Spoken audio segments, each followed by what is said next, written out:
Yeah, I come from Sri Lanka, representing a movement called Movement for Land and Agricultural Reform. In shortened form, it's MONLA, right? So we have been working in this field for the last 20 years. So I'm sort of chairperson for this period. And we really started our movement with the youth insurrections. And there was a terrible and oppression on the youth after a sort of a bloody struggle, and when the government suppressed the youth movement. So we thought that this is the time that we should work.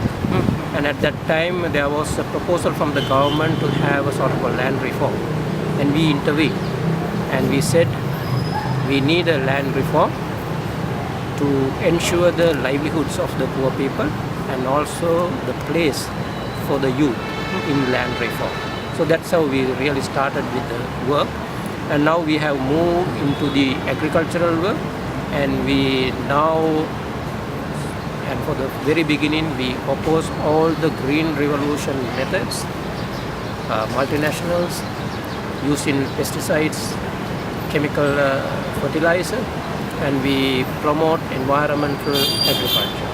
We do not use the word organic agriculture because it is very much likely, it could be co-opted by the multinationals again. And we feel that when we say environmental agriculture, it goes with the principles of the nature, right? We'll have to live with nature.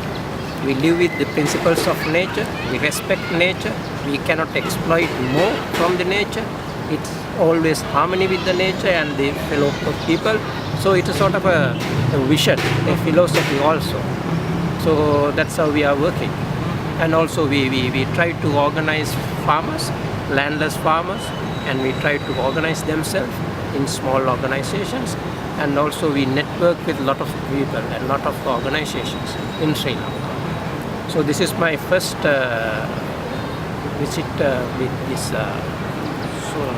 social watch. And we have been working with this social watch for some time. But as you know, we have just finished, not we, the government just finished the 30 years old civil war against the Tamil Tigers. So as you know, for the last 30 years, it was a very repressive government. Whatever the government came in power, because of the war, because of the insurgencies, the governments were very repressive, with very repressive laws like emergency law and things like that. So we were trying to get a lot of organizations to this social watch network, and there were only few now. Now our mission is now to get more organizations and also to prepare annual reports. And we have prepared one report 2009. So that's how we work.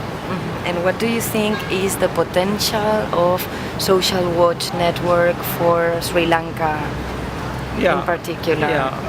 Overall, I have a problem, a fundamental problem with the social watch movement now, because I think we should be more future-oriented, vision-oriented, and alternative-oriented. Now what we do is, we take the agendas of the princes and merchants of this world and their institutions, and we try to monitor them, right? Even we monitor and successful 100%, the situation won't be changed. So I think now the best timing is, I suppose, 2015, when this so-called Millennium Development Goals to be achieved in 2015.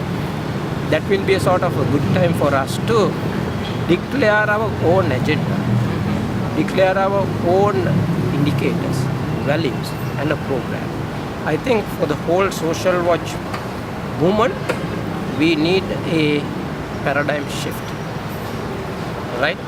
Because I am very desperate also to see, even supposing because of our monitoring, we we achieve 100% so-called eradication of hunger and extreme poverty, the whole setup is not changed.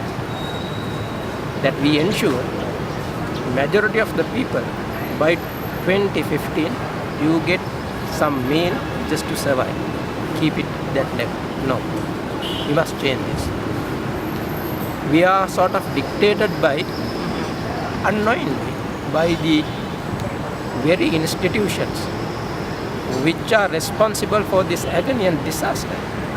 So I have a problem of principle to be with them, to go with their agendas, to go with their whatever the targets, and very much a target-oriented process.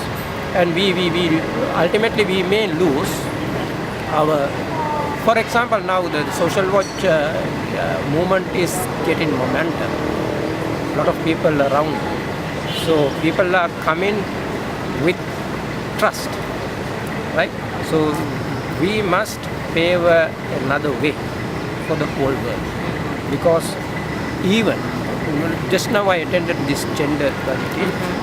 Supposing all the women get their whatever share, what will happen?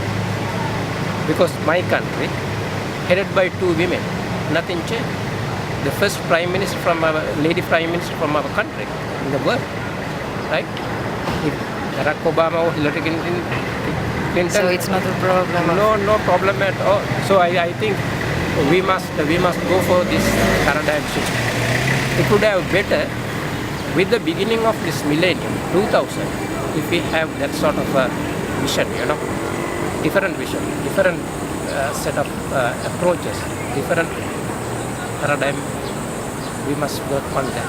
Okay. So your wish and your recommendation for Social Watch for the coming period is to formulate a program for us means the billions of people, and let the other organizations, UN, WTO, follow us, right? So we must take the lead. That's enough. Okay. Right? So we have go behind them for centuries. Now it's enough. For sure, take it from me, by 2015, they will not be able to achieve these Millennium Development Goals. They will not. That is the nature of this very system. So that is the very good time for us to change our approach and formulate a vision and a program for the world, and let all the governments, all the other institutions, all the UN and the world bodies to follow us. That's my wish.